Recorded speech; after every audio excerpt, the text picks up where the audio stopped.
کس طرح کروں کیا کروں، بڑی سوچیں، بالآخر میں نے طے کیا، اللہ اکبر، میں نے نہ کپڑے پھاڑ لیے، امامہ اتار دیا۔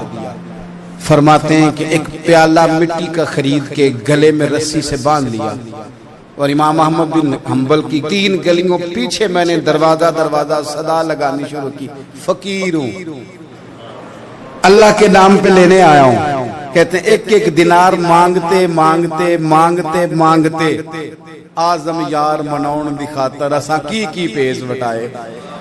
کہتے ہیں مانگتے مانگتے نا میں امام احمد بن حنبل کے دروازے تک آیا، امیر گھر کا بچہ تھا، بڑے پیسے جیب میں ہوتے تھے۔ امام کے دروازے پہ صدا لگائی، کوئی ہے اللہ کے نام پہ دینے والا؟ کہتے ہیں وہ نور بھرا دروازہ کھلا، ایک گورے مکھڑے والا، سفید داڑھی والا، سونے امامے والا، چمکدار آنکھیں، نورانی شباہت۔ کہتے امام احمد بن حنبل باہر آئے اور جیسے ایک دینار میرے پیالے میں ڈالنے لگے تو میں نے ہاتھ چوم کے کہا سونیا تیرے قربان جاؤں، میں دینار لینے نہیں آیا، محمد عربی کی حدیثیں سننے آیا۔ کہتے امام کی بھی آنکھیں کھل گئی، کہنے لگے اس حال میں آزم یار مناؤن دی خاطر اساں کی پیس بٹائے۔ کہا حضور کیا کرتا، یہی ایک طریقہ رہ گیا تھا، میں تو کہاں سے چلا ہوں، کہاں پہنچا ہوں، کیا کروں؟